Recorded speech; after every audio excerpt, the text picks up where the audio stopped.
Hi friends, I'm back again in my sloth crystal sweater, but today we're going to be talking about my 2024 TBR and pretty much like books I want to read next year. So we're going to go over some rereads, some series, some authors I want to read, and some new releases. I'm really excited.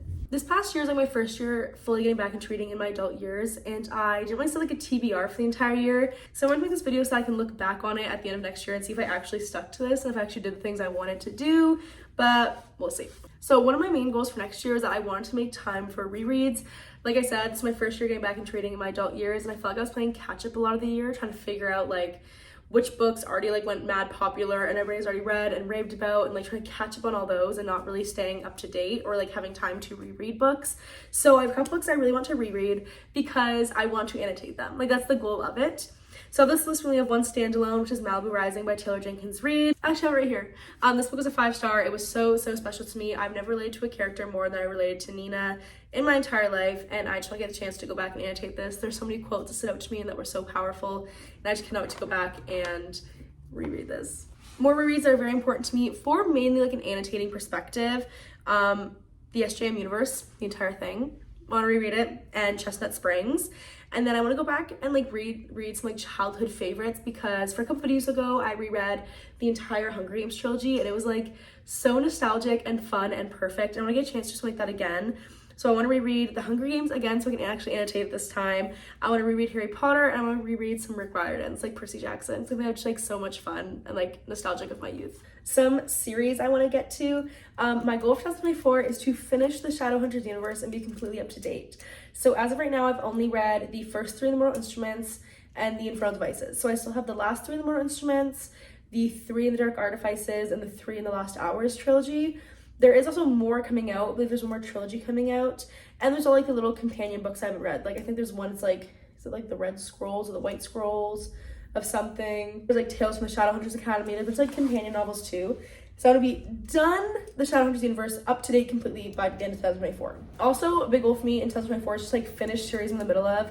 So I'm already doing like a little like video series on that topic anyways, but I'm thinking my main goal is just to really finish all the ones I've already started. Only one that like I really want to start that I have not started yet is the Addicted to You series by Kristen and Becca Ritchie. This is just like such a fan favorite for so many, and I want to get on in on it. I want to know what's going on. So I want to start that series and then just really try to finish off all my series. The main goal. So then the author section. This one's kind of like a bit of a whirlwind, because so one author on here I have is Kristen Hanna, but the goal for Kristen Hanna is to read as much of that woman's backlist as I possibly can. I've now read 3 Kristen Hanna books, and they've all been 5 stars. The Nightingale was actually a 6-star read for me, and I just find that woman's writing so incredibly beautiful, and the way she can almost take you through like years and years, just have you feel like so connected to these characters in the story. And I feel like I've lived 5 lives by the time I get to the end of one of her books. Like I feel like I've lived their entire life with them. Like honestly, and her writing is just so incredibly beautiful. And I know she has like a huge backlist, so I'm gonna read as much as I can. I've read The Nightingale, The Great Alone, and The 4 Winds. So I think maybe like 2 more from Christmas, 2 or 3 more. And so a goal is just to read as much of that one's backlist as I can, because I'm obsessed with her. And then another author on here that I've actually read 1 book from is Abby Jimenez. I read Yours Truly as an ARC this year, and I absolutely loved it. But I just haven't gotten really the chance to get around to any of her other books yet. So I'd love to start prioritizing her writing, kind of reading a couple more of her books, because all I've ever heard is good things. But this woman, like I don't think I've ever really seen one negative review about one of her books, if I'm being 100% honest. So I'd love to get more into her books and then kind of like read. I know like even clearly Yours Truly is like the 2nd book in like a series where it's like they're interconnected, but you don't have to read one for the other.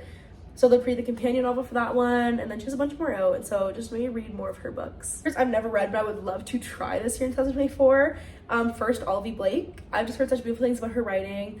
I actually have One for My Enemy on my Kobo now, because it was on sale for like $2.99 the other day, I believe. So I already have that one. I think I'm getting The Atlas 6 for Christmas this year, so I can read that one as well.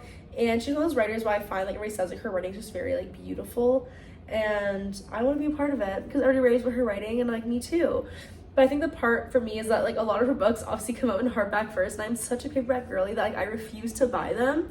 But I'm like, you have a Kobo, you have a Kindle, buy it on there and read it there, or get it on Libby. But you know, next is TJ Klune. I actually have the 1 book, what is it, like The House of the Cerulean Sea on my Kobo as well that I haven't read yet.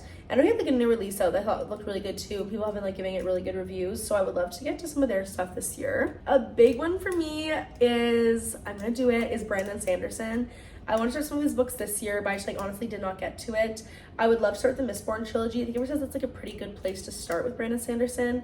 Like my thing is like when I think of fantasy authors, I think of him as really, really daunting, and it kind of almost scares me a little bit, but I need to do it. The problem with his books though, the reason why I haven't bought them is I'm not sure if it's like, if I can find different sizes online. When I go to Indigo to buy his books, they're either the mass market paperbacks that are this big and like this wide and like the spine's gonna crack in 2 seconds, or they're textbooks.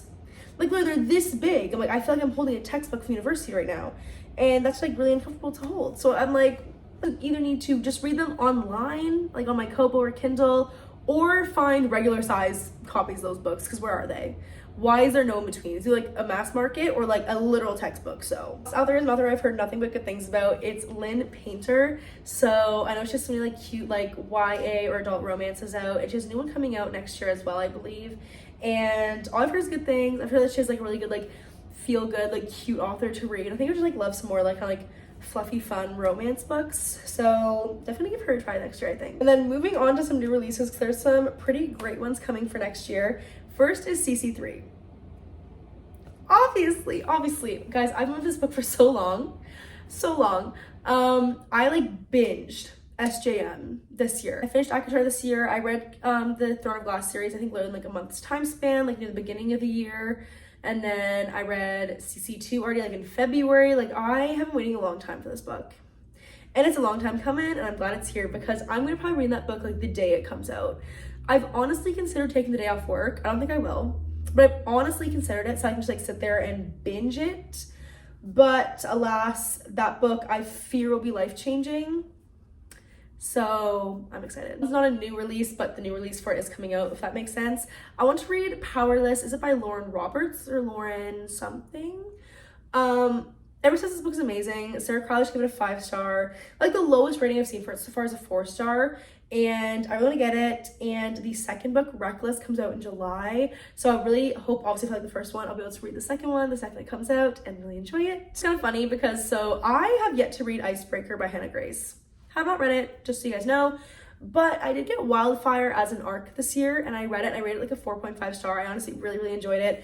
I thought it was like amazing how it was a romance that actually had some depth to it, and like it wasn't just like a romance, you know, like there was like more to it. The characters had depth, they had like familial issues they were working through, they had communication issues they had to work through, and I really enjoyed that. So on that note, she does have her next book coming out in that little like series called Daydream, and I would love to read it. I still haven't read Icebreaker. I'm not sure if I will, to be honest. I don't know why that one like isn't calling to me, but the rest of them are.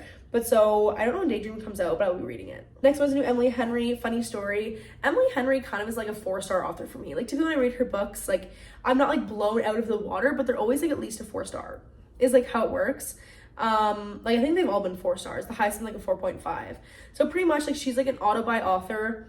Like not that I think I'm gonna like absolutely be like amazed and rate a 5-star, but I know I'm gonna enjoy myself and I'm gonna read it. And it's gonna be like a good time, have a good storyline, good banter, it's gonna be fun, and I'm gonna enjoy myself, you know, and I'm really excited for it. Next one is Destroy the Day. This is the 3rd book in the trilogy. I don't know what it's called. The first book was Defy the Night, Defend the Dawn, Destroy the Day.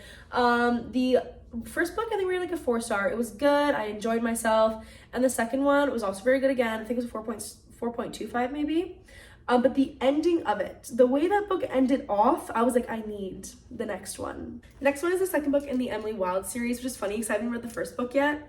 But it is on my TBR for this month, so I know I'll get to it. And if I like it, I'm very excited for the next book to continue. I've heard it's like a cozy fantasy, which I feel like I haven't read a lot of. I'm very much like a high fantasy, high stakes girly. So I'm excited to see how I like a little cozy fantasy, some lower stakes. I'm kind of gonna like, I think I'm gonna dig it, to be honest. And I'm really excited for the second book. Wild Love by Elsie Silver. This House Springs just was a 5-star series for me, and I've decided that anything Elsie writes, I will read. In the meantime, till it comes out, I'm gonna be reading some of the Gold Rush Ranch series to hold myself off, but Wild Love, one on top of the list. Also, this whole video I'm just like lounging against my wall. I think it's really fun, laid back. The Woman by Kristen Hanna. As I've already stated before, Kristen Hanna, if she writes it, I will read it. She has a new book coming out in February, and I am ecstatic. Same topic of authors I mentioned before, we have Just for the Summer by Abby Jimenez. It's her new release coming out, I believe, in time for summer. It's just so much like fun, it's like a cute summer read, and I am here for it. Very excited. And then the reappearance of Rachel Price, I'm so excited for. This is by the same author who wrote A Good Girl's Guide to Murder, Holly Black.